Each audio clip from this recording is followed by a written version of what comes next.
നടന്നാട്ടെ അണ്ണാ. Petrol petrol ഒഴിക്കാടെ കിടന്ന് ചാവാ. Sir Calcutta എപ്പോഴെത്തി? ഇന്ന് രാവിലത്തെ ഫ്ലൈറ്റിലെത്തി. നേരെ അമ്മയും കൊണ്ട് ഇങ്ങോട്ട് പോകുന്നു. ഞാനിവിടുത്തെ മേസ്ത്രിയാ. അമ്മയെ പറ്റി സാറ് എപ്പോഴും എന്നോട് പറയാറുണ്ട്. ഇന്നലെ വൈകിട്ട് കൂടി പറഞ്ഞു.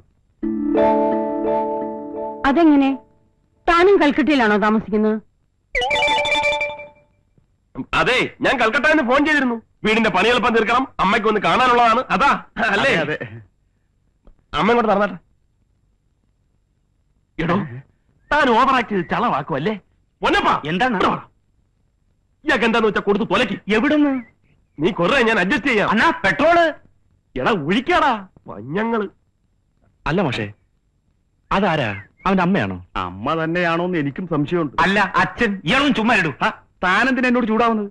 ആശാനെ, അമ്മ തന്നെയാണെന്നാ എന്നോടും പറഞ്ഞിരിക്കുന്നത്. ഇന്നലെ വൈകുന്നേരം വന്ന് ഉറപ്പിച്ചിട്ട് പോയതാ. അമ്മ വരുമ്പോ ഇങ്ങനെയൊക്കെ പറയണമെന്ന്. ഏതായാലും ആള് മഹാവില്ലനാ. അതാണ് നമ്മുടെ ഓഫീസ് റൂം.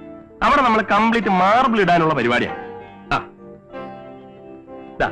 ഇവിടെ അമ്മയുടെ ഒരു വലിയ ഫോട്ടോ, ഇവിടെ ഒരു ഊഞ്ഞാൽ അമ്മയ്ക്കിരുന്ന് ആടാൻ. ഇവിടെ നമ്മൾ കംപ്ലീറ്റ് സ്ക്രീൻ ഇടും. അപ്പുറത്തെ ഡൈനിങ് ടേബിൾ, അവിടെ ഞാനും അമ്മയും എന്റെ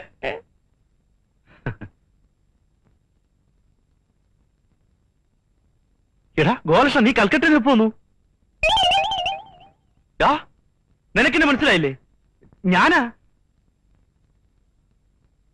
ബാലകൃഷ്ണൻ. ആരാ മോനെ അത്? ഞാൻ പറയാം. ഇവൻ എന്നെ ശരിക്കും അറിയാം. ഇപ്പൊ അറിയാത്തോട് നടിക്കുക. ഞങ്ങൾ തമ്മി ആദ്യമാദ്യമായി കാണുന്നത് തന്നെ റോഡിൽ വെച്ചാ. പോക്കറ്റടിക്കാരനാ വിചാരിച്ചത്. പോക്കറ്റടിക്കാരനോ? ബാലേഷ് ഒന്നും വന്നേ.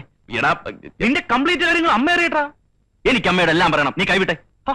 ഇവൻ എന്നെ സഹായിച്ചതിന് കൈയും കണക്കുമില്ല. 6 കൊല്ലം ഞാൻ കഷ്ടപ്പെട്ടിട്ടും കിട്ടായിരുന്ന ജോലിയാ ഈസിയായിട്ട് ശരിപ്പെടുത്തി കൈ തന്നത്. എന്തിനമ്മ അധികം പറയുന്നത്? ഇവന്റെ ഈ കൈ കൊണ്ടല്ലേ ഞാനും ആ മത്തായിച്ചേട്ടനും 3 പേരും കഞ്ഞി കുടിച്ചു കഴിയുന്നത്. ഇവനില്ലെങ്കിൽ ഞങ്ങളുടെ അടുപ്പിൽ നിന്ന് തീ പുകയില്ല.